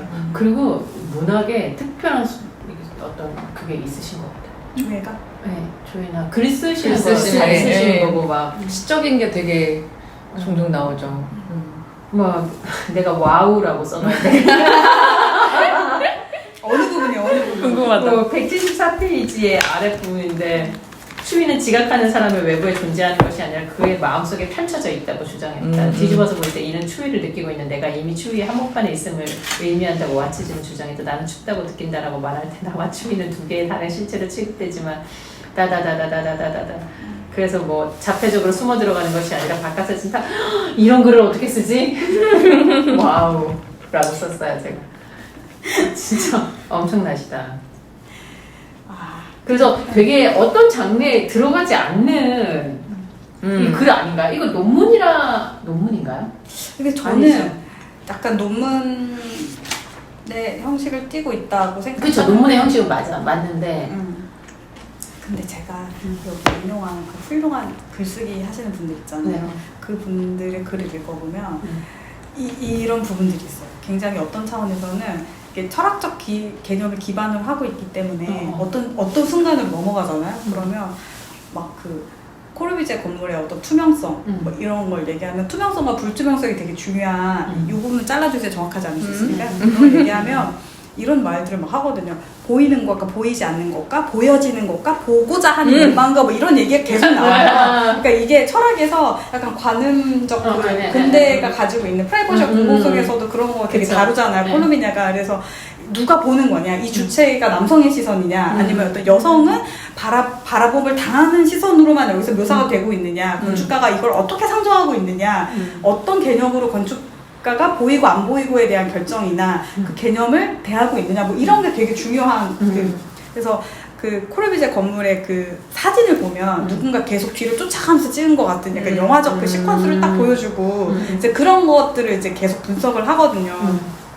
콜루미는 약간 딱 그 자기 어떤 주제가 있기 때문에 그 남성적 시각, 그러니까 여성적 그 피사체가 된 여성적 시각으로 이제 건축의 그게 이제 관점의 측면에서 이제 사진이 들어오면서 그걸 어떻게 재현하고 있느냐의 문제를 분석하는데 이제 그런 식의 관점을 할 때 굉장히 문학적인 표현과 철학적인 개념들이 막 이렇게 뒤섞여서 나와요. 근데 그런 것들을 막 혼용해서 쓴 것 치고 백준 교수님 굉장히 쉽게 쓰신 것 같아요. 그러니까. 그래서 제가 이런 부분 되게 약간 감탄했어요. 이게 막 나와 세계 내 존재로서의 나 그리고 세계 밖 존재로서의 뭐 바깥 세상, 외부 뭐 이렇게 설명하는 게 막 되게 어려운 용어들이 옆에 붙어 있거든요. 자인역 뭐더라? 또 독일어로 맞아. 써있어. 그래서 근데 제가 실제로 읽지도 못해. 그 책을 볼 때는 무슨 말이야 이해를 못했거든요. 근데 그걸 이렇게까지 당겨와서 쓸 수 있다는 건 굉장히 공력이 있는 분이다. 진짜 이분은 우리에게 이걸 이해시키고자 했다. 그러니까 왜 데카르트가 그 근대 철학을 딱 시작한 기준이 나는 생각한다, 고로 존재한다 라고 얘기하잖아요. 나는 생각해, 내가 생각하니까 나라는 게 있는 거야, 딱 이런 깨달음을 이렇게 하는 것처럼 나는 누구인가, 그럼 나는 이미 존재해. 그리고 나 추워, 그러면 추운 대상이 존재해. 그러면 자연은 일단 선 존재한다. 그리고 나는 추위를 느낀다, 너도 춥지 이러면서 같이 춥지. 그러니까 만들자 뭐 이런 굉장히 쉬운 구도로 이걸 되게 이렇게 철학적인 기념 개발과 그래서 이게 나에서 우리라고 하는 어떤 상대적 개념의 주체성으로 가는 개념. 그러니까 저는 동양 철학의 제일 핵심이 근대에서 서양의 근대성이 가지고 있는 거에서 굉장히 중요한 핵심은 주체로서의 개인이라고 생각하거든요. 내가 어떻게 보고 내가 이 대상을 어떻게 규정하고 이 의미를 내가 어떻게 사용하느냐. 뭐 니체까지 쭉 오고 뭐 저자의 죽음이 어땠고 하면서 결국 예술작품 보고서도 내가 생각하는데 네가 만든 건 아무 의미가 없어, 내가 생각하는 대로 내가 판단하고 내가 이해하면 되는 거야 라는 어떤 식의 그 관점이 있는 거잖아요. 주체가 내가 보는 게 중요하니까. 근데 이제 넘어와서 동양의 건축이나 동양의 미학을 이렇게 들여다보면 항상 나와 우리가 있고 나와 너가 있고 너와의 관계 속에서 내가 규정되는 그 정체성을 그 동양 사람들이 가지고 있으니까 여기서 가족을 뗄래야 뗄 수 없는 그 존재로 묘사하는 이유가 어쩌면 그 안에서 그 일본의 전통이 그렇다면서요. 그 역사성을 쭉 따라가면서 이 공동체 안에서의 나라고 하는 존재 역사성이 굉장히 중요해진다고 설명하잖아요. 그러니까 그 개념이 우리 유교적 문화 안에 있는 이 동양에 있으니까 우리도 그런 것들을 익숙하게 느끼니까 그런 그 서로가 서로를 규정하는 이 타자성 안에서 형성되는 나의 정체성과 주체성이 서양에서 말하는 개인의 주체성도 굉장히 다른 다르지. 개념이다. 그러니까 이런 이해가 너무 이 책에서 이렇게 쉽게 잘 드러나니까 저는 약간 약간 소름 막 이러면서 읽었어요. 진짜. 되게 잘 설명해주고 있다. 그리고 그 개념들이 가지고 있는 한계점이 무엇인지도 잘 얘기해주고 있고, 그리고 이제 최근으로 넘어오면 그걸 다 초월한 그 포스트 모던 이후의 어떤 그 관념들과 우리가 이제 관심 가지는 그런 부분들에 대한 것도 잘 지적하고 있다. 자, 결론은 안 내는 그치만 모르는 거. 결론이 근데 이 모든 거를 또 다시 한번 이렇게 내가 얘기하려던 게 이거였다 해서 다시 좀 반복되는 그런 느낌이 있어서 그냥 말씀하신 그게 다 이렇게 쫙쫙 요약이 돼 있는. 근데 약간 뭔가 저는 이제 이게 기후 얘기였고 기후에 대해 기후라는 거 자체를 우리가 생각도 안 해봤다인 거잖아요, 사실. 그러니까 그거에 대해서 다시 생각해 보면 사실 뭐 여기 지금 막 하고 있는 지속 가능성이나 뭐 이런 것들이 사실 다 좀 뭐 이렇게 좀 핀트가 안 맞았다, 약간 그런 거니까. 근데 어쨌든 기후에 대해서 우린 대응은 해야 되는데 이게 되게 정말 너무 맞는 말인데 와 이제 어떡하지? 지금 하고 있는 것도 좀 다 부질없는 것 같기도 하고 약간 이렇게 뭐 그 그린이 뭐라 그랬더라? 그린이 오브제가 된다? 뭐 그런 얘기가 나오잖아요. 그래서 맞아. 그린이 이미지가 된다 그랬나? 그래서 오브제인가 이미지였나 아무튼 그랬는데 그게 진짜 그냥 뭐랄까 그냥 예쁜 그림처럼 돼가고 있잖아요. 그게 이제 우리도 너무너무 이제 질리는 지점이긴 한데 약간 그런 걸 지적은 하는데 그래서 어떡하지? 싶은 그 다음은 이제 뭐 이후에 이제 이분이 다 해결해야 될 건 아니겠지만 뭔가 너무 첫 단추부터 다시 이제 다 풀러서 다시 첫 단추를 그것도 약간 그냥 진짜 옷의 첫 단추가 아니라 뇌의 어떤 첫 단추를 바꾸는 느낌이라 어떡하지? 맞아. 나도 그 생각했어요. 지금 말씀하시는 게 뭔지 알겠어요. 그러면 현실에서 우리 벌써 이까지 왔는데 그니까 어떡하지? 이게 너무 편한 게 막 이렇게 이미 왔는데 막 되게 대단한 솔루션 막 노먼 포스터 전시에서 막 우주까지 정복할 것 같은데 그거 어떡하지? 가는데 우리 생각부터 잘못한 건가? 막 약간 근데 너무 그 첫 단추를 갈아 끼는 거는 되게 의미 있고 당연히 아까 당연한 거 아니고 한 번도 생각해보지 못했던 걸 이렇게 생각을 완전 전환해 준 건 너무 좋은데 다 부질없네 그런 느낌이 좀 들어서 우리 지금 너무 많이 왔어요. 어떡해요? 어떡해요? 우리 풍력 발전 막 그래서 저 되게 그랬잖아요. 나이 되게 많으신 분인가? 뭐 이런 생각을 했다는 게 뭐 가족 중심에 대한 생각이라던가 뭐 이런 것들이 이미 많이 와서 못 돌아갈 것 같아요. 이런 느낌인 거죠. 그래서 약간 진짜 아까 얘기하셨던 것처럼 뭔가 제도 이런 쪽에서부터 이런 어떤 진짜 생각이 바뀌어서 우리가 조금 더 열린 어떤 구조를 만들어놔서 이런 실험들이 가능하게 하자 뭐 이런 걸로 간다면 좋을 것 같은데 여기서 그러니까 이건 이렇게 해야 돼 라고 하기에는 그 나오는 사례들도 다 너무 아름다운 시 같잖아요. 너무너무 공감은 되는데 이게 현실의 문제를 바꾸기에는 너무 아름답고 막 그런 존재들인 것 같아서 그래서 결론은 그래서 이 기후위기 어떡할 건가는 정말 모르겠다. 기후위기까지 가지도 않고 저는 그냥 그런 생각을 해봤어요. 여기에서도 그런 얘기를 해요.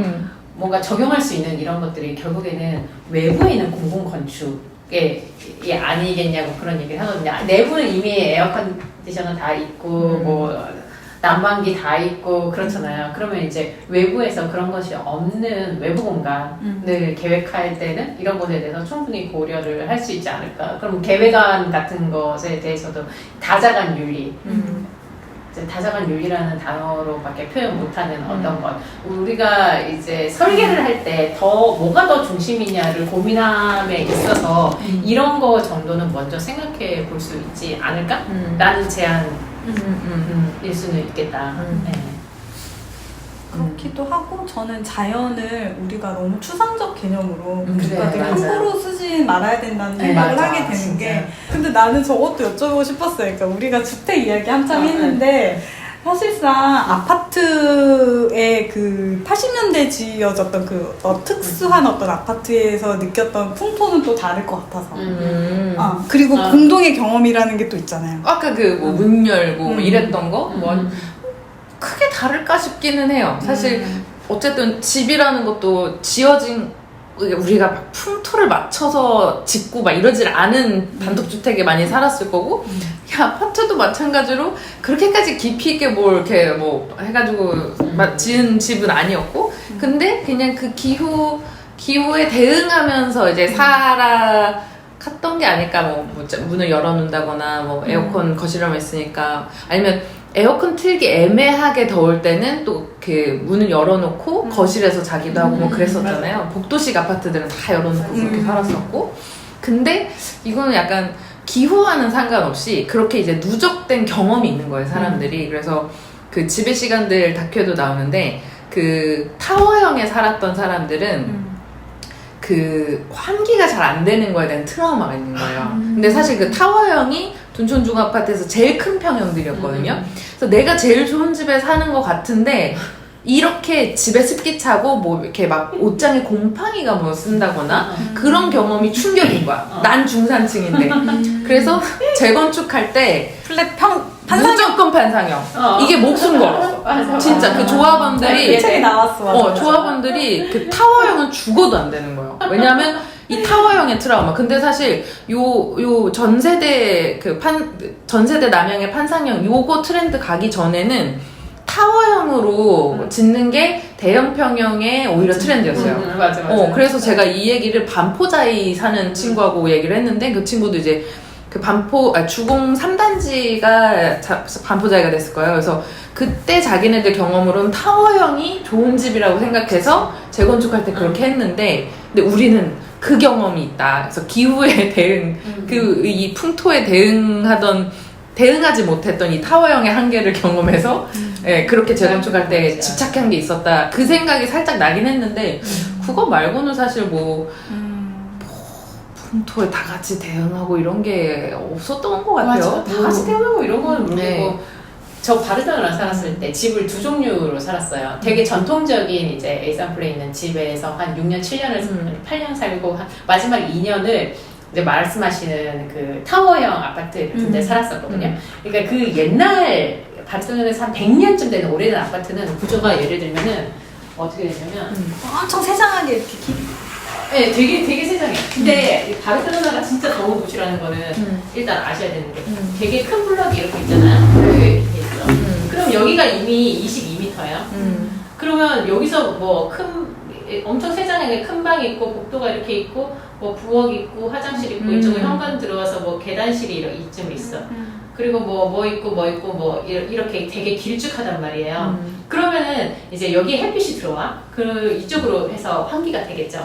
환기가 되고 또 여기 되게 중요한 게 뭐냐면 이 중간중간에 이렇게 구멍이 나 있어요. 구멍이 나 있는데 그게 파티오라는, 이것도 파티오고 이 큰 것도 파티오거든요. 이 구멍은 뭐냐면 요거 면적의 한 반 정도 되는 공간이, 이 건물이 7층이잖아요. 그럼 밑으로 쭉 내려가면 밑에는 어둠밖에 없어. 빛이 하나도 안 들어가지만 구멍이 쭉 뚫려 있어요. 이쪽으로 다 이제 환기구가 돼 있어. 근데 여기가 어둡고 캄캄하고 빛이 안 들어가는 걸 왜 이렇게 많이 만들어놨어 했는데, 이쪽으로 공기가 싹 다 빠져요. 그래서 문만 열어놓으면 사실은 그렇게 덥지 않아.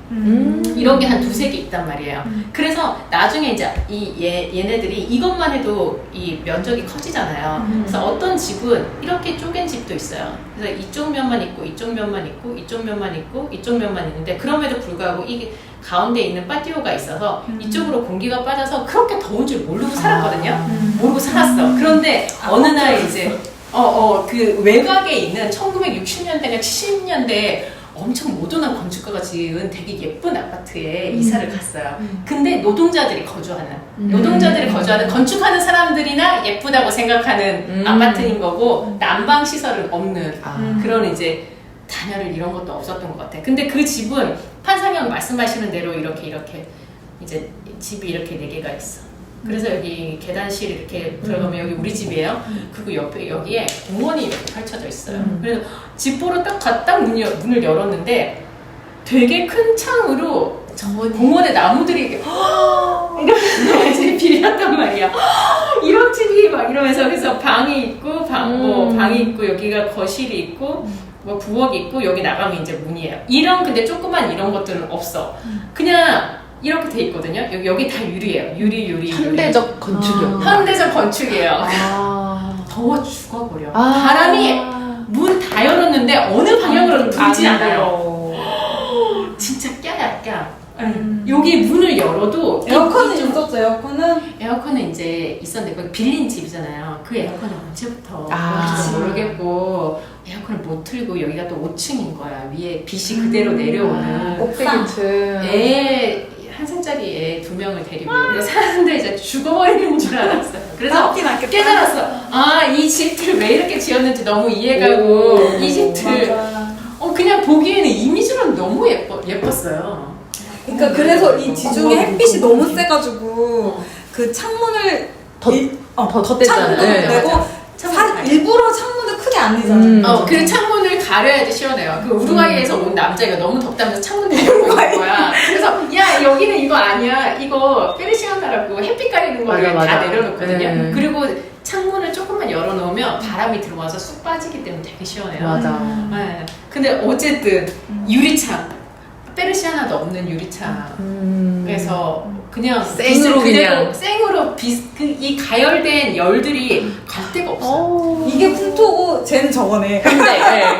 그 이제 자연의 에어컨이 이상한. 세트로 있긴 하는 거지. 그러니까 에어컨 작동을 못 시키지만. 그래서 사실 그때 되게 없어도 되는 저런 구조였다가. 저런 기후에 풍토에 맞는 솔루션을 있는데 현대가 그걸 다 안 한 거죠. 없애고 근데 사실 그거 에어컨 만들 수도 하는구나. 있었는데. 그러게. 근데 이제 그 되게 조그만 이 환기구 같은 그러니까 창문 열면은 앞에 벽밖에 안 보이고 시꺼먼 네. 뭐라 그러지? 파티오가 보이는 거잖아요. 그걸 싫다고 생각할 수 있죠. 빛은 많이 안 그치. 들어오는 거야. 잠깐만. 부엌이든 뭐든. 근데 그쪽으로 냄새 빠지고 이제 환기 빠지고 뭐 이러니까 이 방은 모든 방이 다 햇빛이 나는 역으로 창이 있잖아요. 그러니까 뭔가 살기 더 좋은 것 같잖아. 그치? 맞아. 그러니까 집을 잠깐 볼 때 잠깐 볼 때는 너무 좋아 막 이러면서 문제다 문제. 근데 저런 얘기를 저 한국에서 들었는데 그 잠실에 롯데 골드 타워 있잖아요. 엄청 비싼 거. 거기 사는 분이랑 얘기를 했었는데 사실 거기가 딱 저런 문제로 너무 덥고 너무 환기가 안 되고 창문이 이렇게 열려가지고 사실 너무너무 하긴 별론데 아무도 얘기를 하지 그치, 얘기하면 안 않는데요. 되지. 집값 떨어지니까.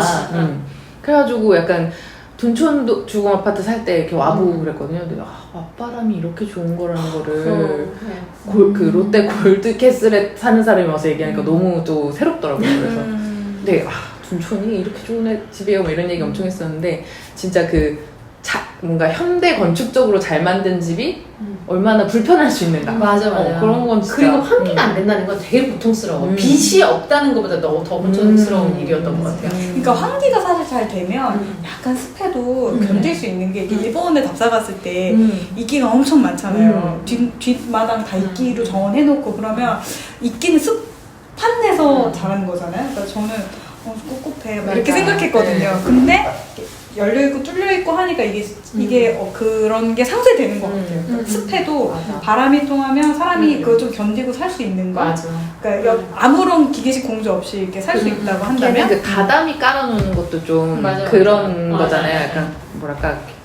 약간 축축해지지 않게 만드는 네, 그런 마감재를 만든 온도를 거죠. 사실은 쓰지 않았던 거라고 일부러? 생각할 수 있잖아요. 아. 그죠? 온도를 뭐 어디서 와서 자기네들도 쓸 수 있었을지 모르겠지만 그게 적합하지 않다고 생각해서 안 썼겠다라는 그러니까 이 사람들이 생각할 때 그 얘기가 이 책에도 나왔었는데 추위와 두 개 뭐 습기와 추위와 더운 것 중에 더운 게 더 문제지 추위는 문제가 아니어서 일본 사람들은 생각보다 추위에 굉장히 강하다. 그리고 추위를 잘 견디는 거를 그냥 그러니까 제가 옛날에 여행 갔을 때 1월 달에 유치원생들이 유치원을 가는데 맞아, 반바지 입고 가는 거야. 맞아, 그래서 나도 미쳤나봐. 충격이었어요. 나는 패딩 입고 있는데 그러니까. 이 엄마들은 애들을 학대하고 있다. 맞아. 학생들 그렇게 생각했거든요. 그래서 근데 다 그렇게 애들이 다 감기 걸릴 것 같은데 다 그러고 다니고 있는 거여서 제가 이해가 안 됐는데 얘네는 추위를 잘 견딜 수 있게 일부러 그러니까 일본에 살던 언니가 아기를 키우고 있어서 제가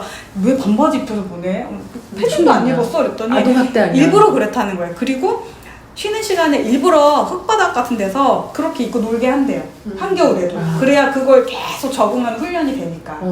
그래서 제가 그러니까 훈련이 되게 춥기만 할 것 같은데. 그쵸. 근데 걔네는 난방 시스템이 우리랑 다르니까 그렇게 생각했는데 이제 이 책에서 그걸 짚어주는 거예요. 그러니까 걔네는 추위랑 더운 거 중에 뭘 해결할래라고 했을 때 추위는 어떻게 견뎌볼게. 근데 더운 건 안 돼. 그래서 그때 막 했다는 그 이야기가 그래서 좀 이렇게 이해가 됐었고 제가 어렸을 때 살았던 그 한옥이 특정 부분은 온돌로 돼 있고 대청 마루는 마루로 돼 있었거든요. 그래서 여름에 너무 더우면 얇은 옷자리 하나 깔아다가 그 나무 바닥에서 잤어요.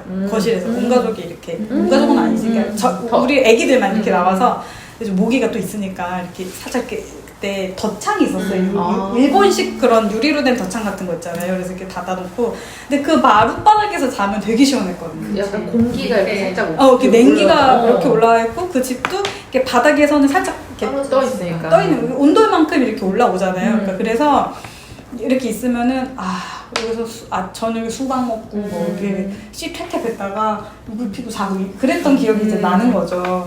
그러니까 약간 그 풍토에 맞춰서 살아가는 여러 가지 방식 중에 우리 선조들도 그런 뭐 지혜가 뭐 마룻바닥에서 자는지까지 모르겠지만 여튼 그런 공간이 대청에서는 거기가 제일 환기가 잘 되는 이렇게 앞뒤로 뚫려 있고 바닥까지도 이렇게 바람 들어오고 맞아요. 그런 게 좋겠다. 있었다는 생각이 좀 들더라고요. 재료가 주는 그런 차이들도 다 거기 있긴 하는 것 같아요.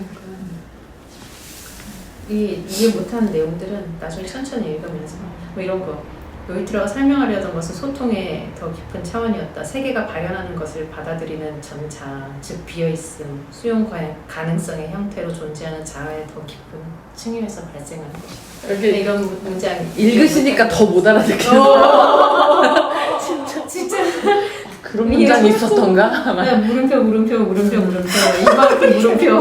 근데 아까 여기 표시한 거 보니까 한 150쪽에서 한 180 사이에 어떤 이런 그게 되게 많이 이렇게 있었나 봐요. 그래서 그쪽에서 되게 정체되어 있어요. 물음표들이. 잘 안 쓰는 단어들. 자폐성, 연결성, 초연함, 개방성, 그러니까. 외부성, 변증법 을 통해 이렇게 정의되는 짚어가면서 읽으면 이렇게 하면서 좀 이해가 되는데 이걸 제가 이렇게 적어온 게 짚어서 이해는 되는데 내가 말로는 못하겠는 말들인 거예요. 맥락은 이제 맥락을 말씀하시는 거는 한번 들어봄직한데 밑에서 다시 얘기 나와도 그게 뭐더라 이러면서 다시 그러니까 설명은 너무 잘하셨는데 정말 나 이런 어려운 취약한 정말 깊은 공부가 필요한 그러니까 이게 다져지지 않았다. 베이스가 좀 있어야 되는 네. 제가 이거 쓰면서 봤는데 서문이 두 쪽 그리고 1장까지 쓰다가 너무 많이 쓰겠는 거예요. 이렇게 요약이 아닌데? 나도 요약이 처음에 아닌 거야. 쓰기 시작했다고요. 그러니까 이거 이해를 하려고 이 구조를 이 말인가? 이 말인가? 그러면서 유물론? 막 이러면서 이렇게 썼는데 너무 어렵다. 그래서 그냥 하다가 주요 개념 있잖아요. 내가 뭔가를 찾아보고 싶을 때 딱 정의해놓은 구간만 여기다 이렇게 표시한 거예요. 투사 뭐 이런 거 여기 우리 나도 붙여놔야겠다. 그 우리라는 개념이 처음 나온 거 그리고 뭐 공동의 주관성 그게 아마 그 윤리 다자간의 윤리 그런 의미 뭐 그래서 여기 이것도 있어 물 H2O에서 이제 경험으로 가는 거 뭐 이런 걸 이렇게 체크를 해놨거든요. 근데 되게 작은 주제들이 많았다. 그죠? 맞아요. 작은 주제들이 많았어요. 생각해볼 만한. 근데 진짜 얘기하고 싶은 건 큰 주제인데 그걸 하기 위해서 너네가 모르는 게 너무 많아. 어디부터 설명해줘야 될지 이런 느낌으로 이제. 진짜 많이 배웠습니다. 그러니까 여기 시작해서 이렇게 가는데 이걸 이렇게 간다고? 그러니까 저는 그게 이 책 보면서 여기서 이게 튀어나와? 그러니까. 이게 튀어나와? 그래서 좀 신기했는데 근데 이 튀어나오는 모든 걸 모르니까 아니 때- 데이비 레더베라고 얘기한 거 어디였죠? 나 책이 나 아는 이름 나와서 깜짝 가는 길이 되게 40 험하잖아요. 그래서 네. 결론부터 읽으면 그래서 이런 말들을 꺼내는구나를 알고 그냥 이게 내가 모르는 거지만 맥락상 필요했나 봐 이러면서 읽게 된 것 같아요. 분위기 분위기 난 이 분위기도 분위기란 표현이 너무 좋았어. 나는 이 문단도 되게 좋았어요. 왜냐면은 건축을 분위기로 요즘 여기 많이 딱 하니까. 펜터 춤토를 얘기하면서 맞아요. 그러니까 그 분위기 이러면서 이렇게 그러니까. 머리 이미지가 그냥 하나 그려지니까 그래서 저는 서문도 되게 재밌게 읽었어요. 저는 서문이 참 저는 서문을 한참 읽었는데 네. 이게 서문이었지. 시작을 안 했구나. 이야.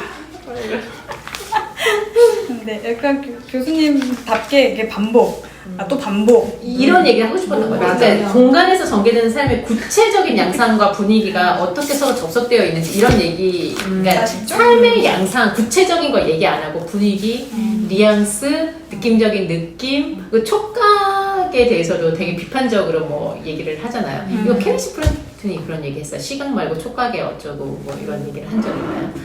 그 뒷부분에 나와요. 네, 그래서 이제 그 자기가 생각하기에 감각적 경험에 대해서 이야기할 때 그게 시각에 다 집중되어 있는데 그 이제 촉각적 경험을 넓혀야 된다는 게 프렌트의 어떤 주된 그 관점 중에 하나다.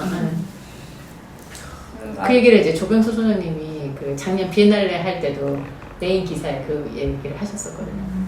그러니까 제가 생각할 때 그런 거 말하려면 촉각으로 넓히려면 시각에서 촉각으로 넓어지려면 근대적 관점의 철학적 그 사조에서 현상학으로 넘어가야 되니까 이게 또 바탕이 돼야 되잖아요. 그러니까 이게 촉각의 의미가 뭐지 하면 이거 철학적 뒷받침이 필요하잖아요. 그 현상학이 따라 나와야만 해. 그래서 그리고 이제 그래서 이렇게 이런 여정을 거쳐야만 했어. 근데 이제 보통 사람들은 이제 그렇게까지 설명은 안 해주니까 이분이 굉장히 학자인 거죠.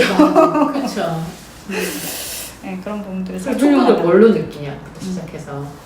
근데 어쨌든 그렇게 설명해 주니까 이해가 다 되는? 그건 너무너무 와 진짜 좋은 책이었던 것 같아요. 좋았어요. 저도 지금 여기 펴보니까 약간 왜? 그게 그거였어요. 뭐 어쩌고저쩌고 해가지고 훑어 얘기하다가 이때 자연스레 내가 누구인가라는 물음이 자연현상과 맞물리게 된다. 왜? 자연현상과 내가 누구인 게 뭔 상관이야? 이게 처음 이 문장 나왔을 때 너무 놀래가지고 적어놨었어요. 왜? 저는 그런가? 이제 뭐 이런. 이런 전체 틀에서 이 사고를 이끌어 나가는 과정이 계속 나오는 말이 변증법적 관계인데 나 그 변증법 이해하고 싶다. 근데 전 변증법이 이렇게 아름다운 거야. 그게 마지막에 결론에 너무 또 아름다워서 하트 쳐놓는. 몇 쪽이에요? 잠깐만요. 하트가 좀 막판에 많았던 것 같은데 너무 아름다운 표현이잖아 했던 게 변증법에 대한 얘기가 뭐가 있었거든요.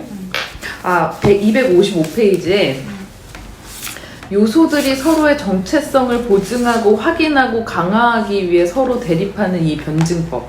A는 not A. 이게 너무 아름다운 거야. 이거만 봤을 때 그렇게 아름다워. 이게 맥락상에서 이렇게만 하다가 그러니까 완전히 다른 게 얘랑 사실 같다라고 뭔가 이렇게 나오는 이게 완전히 대립되는 걸 보여줌으로써 얘네들이 더 부각이 되는 정반합. 네, 그거를 이제 얘기하는데 서로의 정체성을 그러니까 이렇게 대립시킨다 이게 아니라 보증하고 확인하고 강화하는 이런 어떤 그 대립이 이런 의미였어? 라면서 저는 그냥 정반합 이렇게만 배웠는데 정과 반이 합이 이런 거구나. 그러니까 한쪽이 막 무시당하거나 그게 아니라 되는 게 아니라 얘네를 서로 비판하면서 뭐 이런 게 아니라 얘도 있고 얘도 있어야 얘네들이 서로 강화해주고 확인하고 보증하고 변증법 아름다운 거였구나. 그래서 저는 사실 이 책을 막 진짜 무슨 뭐 기후 건축 이런 거보다 이 철학적 이 논의를 이렇게 설명하는 그 대목에서 사실 이분한테 감동했어요. 너무 아름답고 그래서 이제 계속 이분은 어떤 분이길래 이걸 이렇게 공부했나는데 가끔 건축에서 이렇게 얘기를 하시는 분이 있구나. 한 학기 수업 들으면 재밌을 것 같아요. 그러니까 이게 한 학기 분량이라고 하니까 이걸 또 풀어서 또 얼마나 더 많은 얘기를 곁들여서 해주실까. 대학원 가나? 너무 궁금해요. 이게 약간 그런 책 있잖아요. 뭔가 확장해주는 책이 있잖아요. 이 책이 그런 책인 것 같아요. 그죠? 완전. 놀라. 그냥 나의 무식함을 나의 무지랭이력을 이제 막 예를 들면 자극하고. 3과 4사인 줄 알았는데 3과 4사이에 무수하게 쫙 쪼개져 있는 걸 세계가 하나 있었어. 그렇지. 펼쳐서 보여주는